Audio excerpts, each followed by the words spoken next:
გამონაკარი კანზე, ნორმა და გადახრები. მოდით, როცა ვსაუბრობთ პატარა ახალშობილებზე, გაუგებარი რაღაცების რაოდენობა თითოეულ კვადრატულ მეტრზე უბრალოდ წარმოუდგენლად მაღალია. ალბათ, ყველაზე ხშირად შემხვედრი პრობლემა, რა თქმა უნდა, კანის საფარია. პირველი 48-62 საათის განმავლობაში უკვე რაღაცები ჩნდება და უკვე გაუგებარია, ამ ყველაფერს რა ვუყოთ. ამიტომ ამ ვიდეოში ყველა ძირითად საკითხს განვიხილავთ.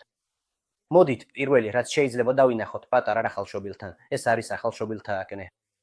ანუ ეს არის პატარა პირუტყვები, როგორც ჩვენ მათ ვეძახით ხოლმე, რომლებიც ყველაზე ხშირად სახის არეში ჩნდება. ხანდახან ცხვრის ფარავს, ზოგიერთს კი ცხვირსა და ლოხებზე აქვს. ეს ყველაფერი აბსოლუტურად ნორმალურია. ამას ხელს არ ვახლებთ, არ ვაწვევით, არც მირამისტინით, არც ფურაცილინით არ ვამუშავებთ. უბრალოდ ველოდებით. ეს ყველაფერი თავისით უკვალოდ გადის სადღაც 1.5-2 ზოგ შემთხვევაში 4 კვირაში. მაგრამ კიდევ ერთხელ, ეს არაფერს არ ემუქრება. მეორე, რასთანაც ახალშობილები აწყდებიან, ეს, რა თქმა უნდა, ახალშობილთა ტოქსიკური ერითემაა. ანუ ეს მდგომარეობა, რომელიც დაახლოებით სიცოცხლის მეორე-მესამე დღეს ვრინდება და ასევე არ საჭიროებს არანაირ მკურნალობას. ჩვენ უბრალოდ ვაკვირდებით და ვიცავთ, შესაბამისად, პალატაში ტემპერატურულ და ტენიანობის რეჟიმს. ანუ 18-დან 22 გრადუსამდე. იგივე ეხება ტენიანობასაც 40-დან 60%-მდე.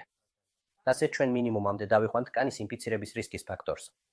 ბოლოს, რასთანაც ბავშვები აწყდებიან, ეს არის ახალშობილთა სიყვიდლე. უმეტეს შემთხვევაში ეს ფიზიოლოგიურია და ყველაფერი უკვალოდ გადის. ანუ ჩვენ უბრალოდ ხშირად ვკვებავთ ბავშვს და ექიმის დანიშნულებით ვიყენებთ ფოტოთერაპიას. მაგრამ თქვენ იკითხავთ, ექიმო ჩინჭაკ, მაშინ რა არის ცუდი? ცუდიც ხდება და ცუდია მაშინ, როცა ბავშვის კანზე ჩნდება სველი ადგილები, ქავილი ან ყველა ის გამონაკარი, რაც აუწერე, არ გადის ძალიან დიდი ხნის განმავლობაში, 1, 2, 3, 4 კვირის განმავლობაში. გარდა ამისა, ამასთან ახლავს დამატებითი კატარული მოვლენები, მაგალითად, ბავშვს ეწყება ყელის ტკივილი, სურდო, ხველა ან ღმერთმა არქნას ყურები.